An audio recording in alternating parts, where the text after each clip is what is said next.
할렐루야.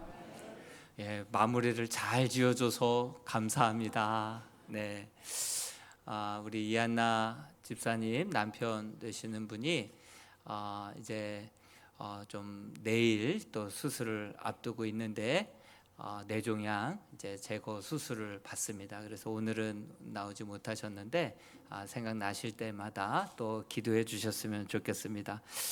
오늘은 소원하였더라라고 하는 제아의 말씀 함께 나눌까 합니다.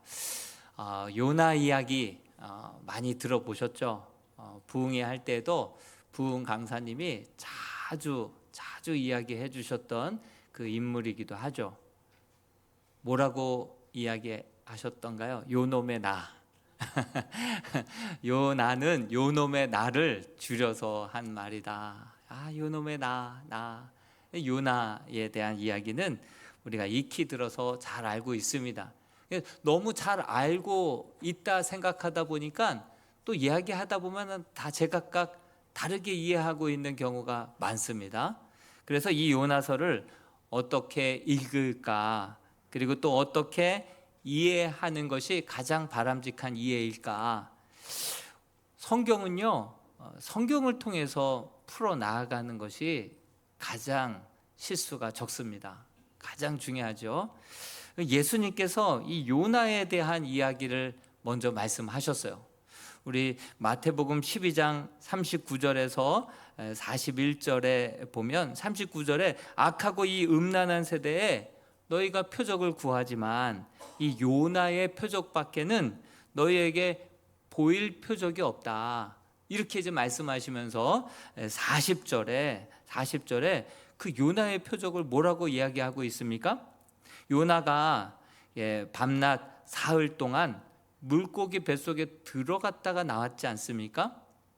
이와 같이 인자도 밤낮 사흘 동안 땅속에 있다가 부활할 것이다. 이게 뭐냐면 십자가와 부활을 이야기하고 있는 거예요.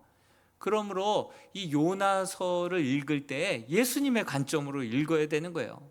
십자가와 부활의 관점으로 이 요나서를 읽어야 우리가 다른 길로 빠지지 않고 오해하지 않을 수 있습니다. 그러니까 이 요나가요, 뱃사람들을 대신해서 나를 바다에 빠뜨리라.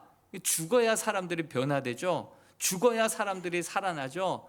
그런 것처럼 인자도 이와 같이 십자가에 죽고 다시금 부활하심으로 이 땅을 구원할 것이다. 그 관점으로 이 요나서를 우리 주님께서는 말씀하십니다. 그리고 41절에 또 한 가지의 관점을 이야기하세요. 41절은 같이 한번 읽어볼까요? 시작. 심판 때에 니느웨 사람이 일어나 이 세대 사람을 정죄하리니 이는 그들이 요나의 전도를 듣고 회개하였음이거니와 요나보다 더 큰 이가 여기 있으며, 이렇게 얘기하고 있어요. 그러니까 심판 때에 니느웨가 이제 멸망할 건데 요나가 가서 전도함으로 그들이 그 복음을 듣고 회개하는 역사를 담고 있는 말씀이 요나서이죠. 이 요나서를 통하여서 주시고자 하시는 메시지가 뭐냐? 요나를 통해서 하나님의 구원이 선민 사상에 빠져 있는 이스라엘들은요, 우리 이스라엘에게만 이 구원을 허락하셨다, 이렇게 생각을 하고 있었던 거예요. 그런데 하나님께서는 분명히 출애굽기 19장에 이스라엘 백성들을 제사장 나라로 부르신 거예요. 지극히 작고 연약하지만 제사장 나라로 불러서 그들을 통하여서 온 땅의 만 백성이 여호와 하나님께로 돌아오게 하기 위하여서 하나님이 이스라엘을 선택하셨는데, 이스라엘 사람들은 지극히 선민 사상에 빠져서 하나님은 우리만 구원하신다, 이렇게 생각을 하고 있었던 것이죠. 그렇게 이스라엘에게만 주의 구원이 머물러 있는 것이 아니다. 니느웨 뿐만 아니라 벳사람 뿐만 아니라 땅끝까지 이르러 하나님의 복음이 선포됨으로 그 열방의 주께로 돌아와야 한다라는 것을 말씀해 주고 있는 것이죠. 이런 관점에서 이제 요나서를 우리가 함께 열어서 좀 더 자세히 들여봐야 할 것입니다. 아미떼의 아들 요나에게 하나님의 말씀이 임합니다. 그 임한 말씀이 요나서 1장 2절의 말씀이거든요. 너는 일어나. 일어나가 그 히브리어로 쿰이에요. 쿰. 달리다 쿰. 예? 소녀 일어나라 그러잖아요. 너는 쿰 일어나라. 저 큰 성읍 니느웨로 가서 그것을 향하여 외치라. 그들의 악독이 내 앞에 상달되었다. 이렇게 하나님의 메시지가 선지자 요나에게 임하게 됩니다. 보통 선지서들을 보면요, 하나님의 말씀이 선지자의 입을 통하여서 그렇게 전달되고 그 선포되는데 그 선지서를 그렇게 우리가 읽죠. 그런데 이 요나서를 보면요, 하나님의 말씀이요, 이 말씀 전부 다예요. 큰 성읍 니느웨로 가서 그 큰 소리로 외쳐라. 이게 다예요. 3장 4절에 가면 40일 동안 회개하지 않으면 너희 멸망당할 거다. 이게 다예요. 예? 메시지에 전부 다예요. 그러다 보니 이 메시지보다도 이 요나서는요, 뭐가 더 중요하냐면 이 메신저, 이 요나가 어떻게 변화됐고 이 메시지를 어떻게 전달하게 되었고 어떻게 변화되었는지를 우리를 통하여서 교훈하기 위하여서 이 요나서를 우리에게 허락하신 것이다. 어떻게 보면 메신저가 더 중요하냐, 메시지가 더 중요하냐, 그런 걸 볼 때 어떤 경우에 보면 목사님이 타락하고 뭐 성적으로 문제가 생기고 돈에 문제가 생겨서 그 메신저가 되시는 목사님이 문제가 생기면 설교가 들어와요, 안 들어와요? 하나도 안 들어와요. 그분의 책도 안 읽히는 거예요. 안 읽혀져요. 예? 그러니까 이 메신저가 굉장히 중요한 거예요. 근데 이 요나가 어떻게 변화되어서 하나님의 마음을 깨닫게 되고 하나님 맡겨주신 사명을 그대로 순종할 때 그 어떤 역사가 일어나는지 그 변화의 과정을 통해서 우리에게 교훈해 주는 게 이 요나서의 말씀이다라고 하는 사실이죠. 그 요놈의 이 요나가요, 처음에는 어땠습니까? 선지자로 부름 받았음에도 불구하고 하나님께서 나아가서 말씀을 선포하라, 전하라. 그럼 가서 전하면 되잖아요. 심부름하면 되잖아요. 그런데요, 내 생각에는요, 이러는 거예요. 하나님의 생각이 자기 생각과 맞지 않으니까 불순종하는 거예요. 왜? 신앙생활을 하다 보면 하나님 이것만큼은 나에게 하란 말씀 하지 말아주세요. 이럴 때가 많아요. 우리가 커트라인을 그냥 딱 정해놔요. 하나님 이것만큼은 저에게 하란 말 하지 마세요. 에? 저는 이것만큼은 못하겠어요. 내 자존심이 허락되지 않고요. 에? 난 그거 정말 그거는 죽기보다도 더 싫어요. 자기가 선을 딱 정해놓는 거예요. 근데 하나님께서는 그걸 하라는 거예요. 가서 전하라는 거예요. 근데 요나가 그럴 만한 이유가 있어요. 왜냐하면 선민의식이 베이스에 깔려 있는 것도 있지만, 그러나 이 니느웨 성 사람들은요, 보통 그냥 이스라엘과 그냥 보통 원수지간이 아닌 거예요. 더군다나 이 아수르인들은요, 전쟁을 치러도 굉장히 잔혹하게 치렀어요.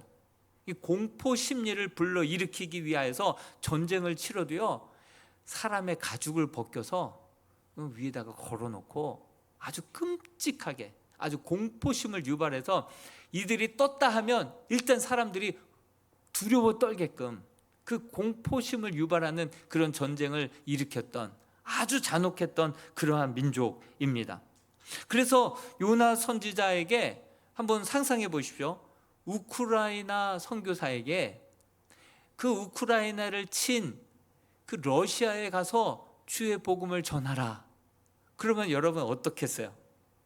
우리 민족을 지금 뭐 몇 년째 지금 공격하고 있고 계속해서 부수고 있는 저 나라를 향하여서 가서 주의 복음을 전하라고 하면 이 쉽겠어요? 조선시대 때에 한국에 정말 크리스찬이 된 목사님에게 일본에 건너가서 그 영혼을 불쌍히 여기며 그 땅을 회개를 외치며 복음을 전하라. 이와 같은 일이 지금 벌어지는 거예요. 그러니까 이 요나가 싫은 것은 싫은 거예요. 이것만큼은 내 자존심에 허락 못하는 거예요. 절대로 아닌 건 아닌 것입니다 하면서 이제는 도망치죠. 불순종하죠. 나의 생각이 하나님의 뜻보다 더 중요하고요, 내 감정, 내 자존심이 하나님의 마음과 하나님 주존심보다 더 중요하다 보니 불순종으로 이어지고 있는 요나의 모습을 보게 됩니다. 결국 요나는요, 니느웨가 아닌 다시스로 갈 것을 마음으로 먹습니다. 그리고 욥바 항구로 갑니다. 욥바 항구로 가자 마침 그때 또 때마침 다시스로 가는 배가 딱 오는 거예요. 아하 잘 됐다 하고 그 긴장하고 있었는데 긴장이 풀리면서 배에 타자마자 깊은 잠에 골아 떨어져 버립니다. 그리고 그 배는 이내 곧 큰 풍랑을 만나게 되어서 배가 거의 깨지기 직전까지 가게 되는 것이죠. 여러분들은 생각하기에 어떤 게 축복인 것 같아요? 마침 우리가 뭘 해야지 마음의 생각만 해도 그것이 때마침 딱딱딱딱 아다리가 맞듯이 딱딱딱딱 이루어지는 것, 이것이 축복입니까? 아니면 원치 않는 손님, 반갑지 않은 손님이지만 큰 풍랑을 딱 만나서 그 풍랑 앞에, 그 풍랑의 위대함 앞에 내가 얼마나 작은 존재인지를 깨닫고 내 죄악을 뉘우치고 그리고 하나님의 뜻을 다시 발견하고 내 영혼이 변화된 나의 영혼을 통하여서 다른 벳사람들을 구원하고 니느웨 사람들을 구원하는 것, 어떤 것이 축복이라고 생각합니까? 여러분, 딱 갔는데 마침 막 문이 열리고 내가 딱 도착했는데 아싸 할 정도로 그 일이 순적하게 잘 되는 것, 형통하게 되고 평탄하게 되는 것, 이게 축복입니까? 아니면 내가 기대하지도 않고 생각지도 못했는데 큰 인생의 광풍이 밀어닥쳐서 그것으로 인하여서 하나님의 크심을 알고 나의 작음을 알고 내 죄악을 알고 그 가운데 하나님의 뜻을 발견하고 사명을 발견하고 그곳으로 내 영혼이 변화된 상태에서 나를 통하여 다른 사람들이 변화되고 주님을 믿게 되고, 이것이 진짜 축복입니까? 여러분들, 오늘 이 말씀을 통하여서 정말 진짜 축복이 무엇인지를 분별할 수 있는 영안이 열리게 될 수 있기를 주님의 이름으로 축원드립니다. 여러분, 순조롭게 일이 잘 풀릴 때는 자신의 본질을 깨닫지 못해요. 자기가 얼마나 죄인인지도 깨닫지 못합니다. 뿐만 아니라 평상시에는요, 자기가 나름 그래도 신앙생활 잘하고 있다라고 대부분이 생각해요. 심지어 사울 왕도 그렇게 생각했어요. 베드로도 다른 사람들은 다 몰라도 나만큼은 그렇지 않다, 그렇게 생각을 했어요. 바울도 되기 이전 사울 때에도 자기만큼 그 열정적으로 하나님을 잘 믿는 사람 세상에 없다, 이렇게 확신했었습니다. 그런데 이런 큰 풍랑을 만나자 어떻게 됩니까? 12절 말씀에 보니까, 요나서 1장 12절 말씀을 보니까 요나가 이렇게 고백을 해요. 나를 들어 바다에 던지라. 너희가 이 큰 폭풍을 만난 것이 누구 때문인 줄을 내가 아노라? 나 때문이라는 거예요. 나 때문이라는 거예요. 자기의 죄됨을 오롯이 깨닫게 되는 거예요. 여러분, 안타깝게도요, 인간은요, 일이 형통하고 순적하고 뜻대로 하나님의 뜻과는 반대로 생각해도 마침 다시스로 가는 배가 막 도착하고 막 그럴 때는요, 자기의 신앙이 어디서부터 잘못됐는지 전혀 깨닫지를 못합니다. 그런데 내 인간의 힘으로는 어떻게 해볼 수 없는 큰 대풍을 만났을 때야 비로소 내 자신을 돌아보게 되는 거예요. 내가 얼마나 불순종의 사람이었고 얼마나 내가 내세울 거 없음에도 불구하고 교만했는지, 그 가운데 하나님의 뜻을 발견하고 나에게 맡겨주신 벌써 잃어버렸던 사명을, 하나님과의 그 잊혀졌던 약속들을 다시금 생각나게 만들어 주지 않던가요? 평탄할 때보다는 내가 생각지도 못했던 어려움들을 속에서 우리가 나를 발견하고 하나님을 발견하고 나를 향한 하나님의 뜻을 발견하고 사명을 발견할 때가 얼마나 많았느냐라고 하는 사실이죠. 태풍을 만나자 모든 사람들이 자연의 파워 앞에 어쩔 줄 몰라 하면서 생명보다 귀한 게 어디 있어요. 그래서 모든 것들을 정말 세상을 살면서 이것만큼은 버리지 못하겠다 움켜쥐며 살았던 것들을 죄다 생명보다 귀할 수는 없잖아요. 그래서 바다로 막 던지고 있습니다. 던지다 보니까 생각나는 것은 이들 가운데, 이들이 믿는 신 가운데 잘못한 죄가 있으니 이렇게 신이 극대노를 하지. 그러면서 사람들이 하나둘씩 이제 이야기합니다. 너가 믿는 신에게 뭐 잘못한 거 없냐고, 너가 믿는 그 신에게 득죄한 거 없냐고, 이렇게 사람들을 물어보더니만 이제 한 자리로 모아서 제비뽑기를 하는 거예요. 근데 제비뽑기를 하려고 사람들을 모으는데 요나가 배 밑에서 자고 있는 거예요. 요나를 흔들어 깨우면서 너가 믿는 하나님 앞에 너가 혹시 잘못한 거 없느냐, 그걸 물어보고 함께 모이게 해서 제비를 뽑았는데 누가 뽑혔어요? 요놈의 나가 뽑힌 거예요. 요나가 뽑힌 거예요. 요나가 어디 사람이며 누구를 섬기며 재앙이 왜 일어났는지를 9절에 묻습니다. 그러자 나는 히브리인이고 바다와 육지를 지으신 하늘의 하나님 여호와를 경외하는 자입니다. 그러면서 그가 나 때문에 그랬다고 한다면 내가 하나님 앞에 이런 죄를 지었기 때문일 것입니다 하면서 자기 죄를 얘기하는데, 그 얘기를 듣자마자 온 배 안의 사람들이 더 큰 두려움에 빠지는 거예요. 10절에 보니까 이것 때문이다 라고 얘기를 하고, 그 얘기를 들었던 사람들이 심히 두려워하는 거예요. 왜 그럴까요? 자기가 여호와의 얼굴을 피함인 줄을 그들에게 말한 거예요. 하나님의 얼굴을 내가 피해서 불순종해서 그렇습니다.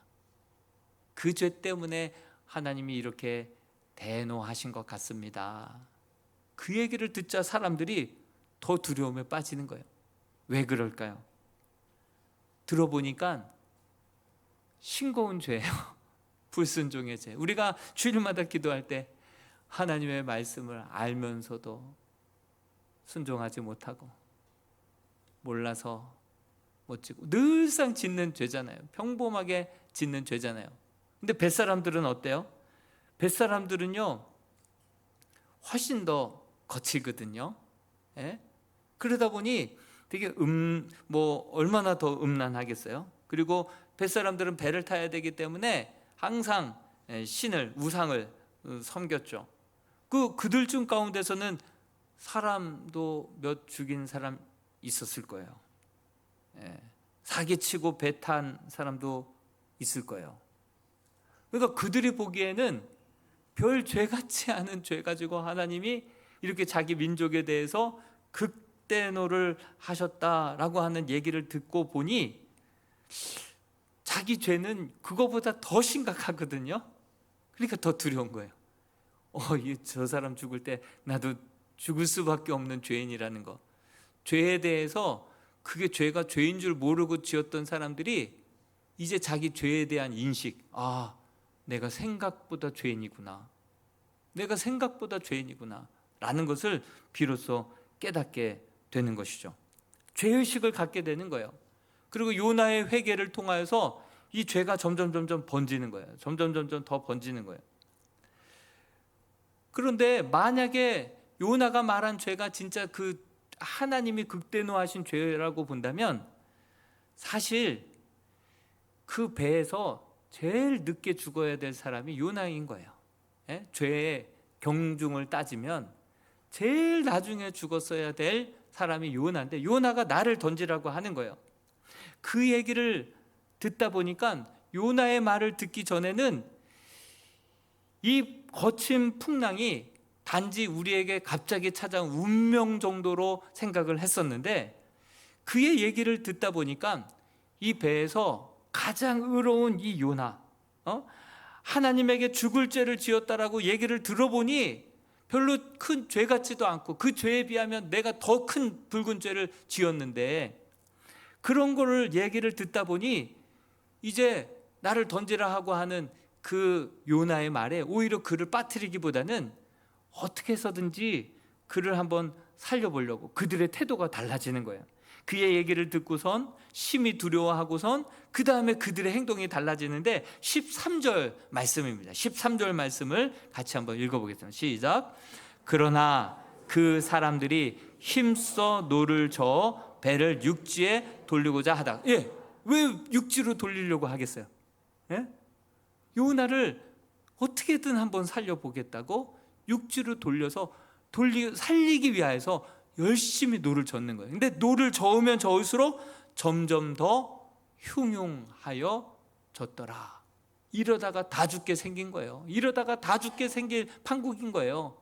그래서 그때부터 이제 이 요나를 향하여서 그 뱃사람들이 하나님 앞에 기도하기 시작해요. 이제는 회개했던 그들이, 자기 죄를 뉘우치기 시작했던 그들이 이제는 입술을 벌려 요나가 믿는 하나님에게 기도하기 시작합니다. 그게 14절 말씀이에요. 14절에 보니까 무리가 여호와께 부르짖어 이르되 여호와여 구하고 또 구하오니 이 사람의 생명 때문에 우리를 멸망시키지 마옵소서. 무죄한 피를. 여기서 무죄한 피는 어떤 피를 말해요? 요나의 피를 말하는 거예요. 이 무죄한 피를 우리에게 돌리지 마옵소서 하면서 오히려 여호와 하나님 앞에 그들이 요나가 믿는 하나님의 이름을 불러가면서 부르짖어 기도하고 있는 이 기현상이 일어나는 것을 보게 됩니다. 여러분, 요나의 희생을 통하여서 이제 이방 그 배 탄 사람들이 글쎄 우리를 대신하여 자신이 죽으려고 하겠다고 하자 길을 쓰고 살려보려고 하다 보니 오히려 더 흉흉해지고 이러다가 다 죽을 것 같다 보니까 하나님 앞에 기도를 올려드리는 거예요. 하나님 살려만 달라고 정말 하나님 앞에 기도를 올려드리는 모습을 보게 되는 것이죠. 여러분, 저는 이번 여름 학예 행사 기간 동안에 우리 교사 선생님들의 희생과 수고와 헌신을 통하여서 우리 다음 세대들 가운데 하나님을 만나게 되고 또 하나님 앞에 입술을 벌려서 자기의 믿음으로 기도하게 되고 또 찬양할 때마다 엎드려 찬양하지 않았던 아이들이 고개를 들어 주님을 찬양하고 손을 높이 들고 하나님을 향하여 예배하는 일들이, 그래서 내 삶을 주님께 드립니다. 하나님, 내 삶을 주님 앞에 온전히 맡깁니다. 이런 믿음에 서원하는 일들이 정말 우리 이번 여름 학예 행사들 가운데 나타나게 되기를 간절히 소망합니다. 여러분, 우리가 믿는 하나님은요, 우리만의 하나님, 나만의 하나님이 아니에요. 우리 다음 세대의 하나님이 되셔야 됩니다. 뿐만 아니라 아직 주님을 알지 못하는 영혼들도 주님을 알아야 되고요. 지금 이주민들이 얼마나 많이 왔어요. 이주민들은 잠재적인 선교사들이에요. 그들 또한 살아계신 하나님을 이곳에서 만나고 그들이 고향 갔을 때 그들을 통해서 그들의 마을, 그들의 가족들도 구원받아야 될 놀라운 역사가 계속해서 일어나야 될 줄로 믿습니다. 어쩔 도리 없이 이들은 요나를 살려보겠노라고 노력하다가 부득불 그 요나를 이제 내던질 수밖에 없게 된 상황이죠. 요나를 바다에 던지기까지 배에 탄 사람들은 요나의 말을 반신반의했을 거예요. 정말 과연 그럴까? 과연 요나를 바닷속에다가 던지면 진짜 이 파도가, 이 흉흉했던 파도가 순간 잠잠해질까? 이 반신반의하면서, 그러나 믿을 게 없잖아요. 지금 다른 방법이 없잖아요. 다른 살 방법이 없잖아요. 그래서 그를 이제 바다에다가 반신반의하며 던져 놓습니다. 그런데요, 요나가 바다에 빠지자마자 파도가 정말 이상하리만큼 잔잔해지는 거예요. 여러분들이 그 입장이었다고 생각한다면 반신반의하고 던졌는데, 다 같이 죽을 수 없어서 미안해 하고 눈 감고 던졌는데 순간 이 파도가 잔잔해지고 요나가 한 말이 다 사실이었고, 요나가 그렇게 의지했던 하나님이 진짜 하늘과 땅, 바다와 육지의 하나님이셨다라고 말한 그 사실이 이게 진짜였구나 확실히 느껴지는 순간 어떠했겠어요? 이 뱃사람들의 머리털이 쭈뼛 솟는 거예요. 소름이 안에서부터 쫙 올라오는 거예요. 충격이 있지 않았을까요?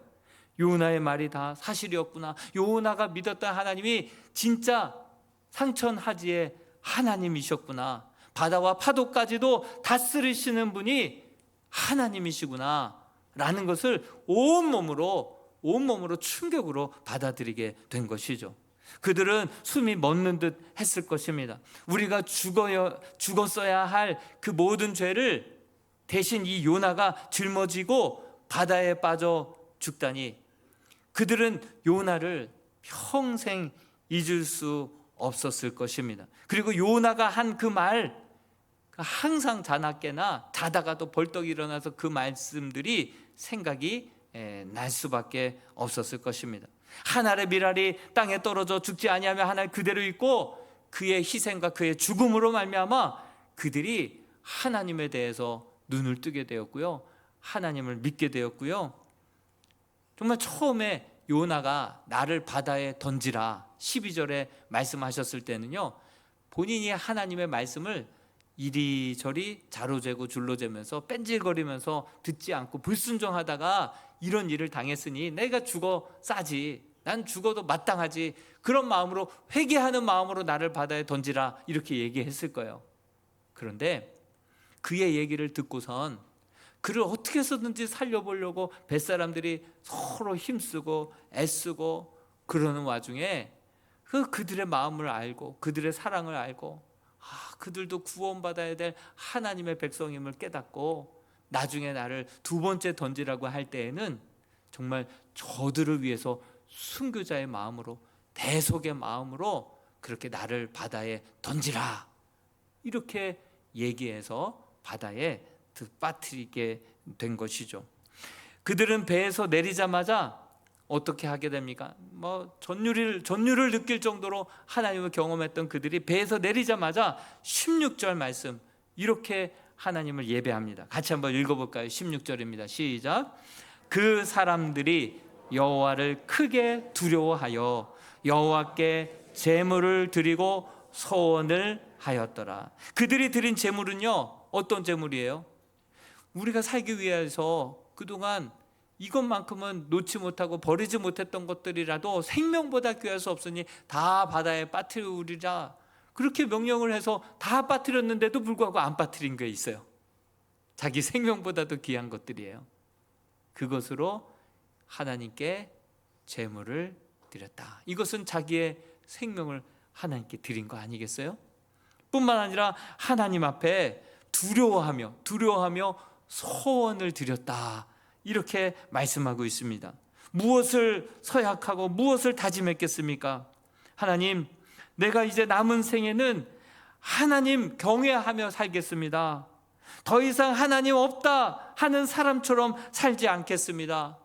죄를 죄로 여기며 살겠습니다. 죄 짓지 않겠습니다. 욕심에 이끌려 살지 않겠습니다. 그들은요, 요나가 죽은 줄 알아요. 물고기를 예비하셔서 하나님께서 그를 건져주셨음에도 불구하고 그들은 죽은 줄 알죠.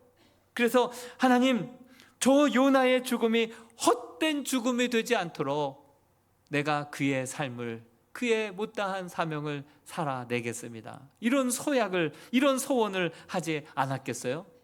여러분, 이번 정말 여름 수련회, 여름 성경학교를 통하여서 우리 이람교회의 우리 다음 세대들이 정말 요나와 같이 자기 자신을 정말 내어 던지고 수고하고 눈물 흘리고 정말 삶을 내어 드리는 이 요나와 같은 선생님들로 말미암아 우리 사랑하는 자녀들, 우리 다음 세대들이 하나님을 인식하게 되고 하나님 앞에 자신의 죄를 고백하게 되고 하나님 앞에 입술을 벌려 주님을 기도하게 되고 찬양하게 되는, 그래서 내 삶을 하나님 앞에 전적으로 예배자로 드리겠습니다 서약할 수 있는 그러한 여름 시간들이 될 수 있기를 간절히 기도해 주시기를 축복합니다.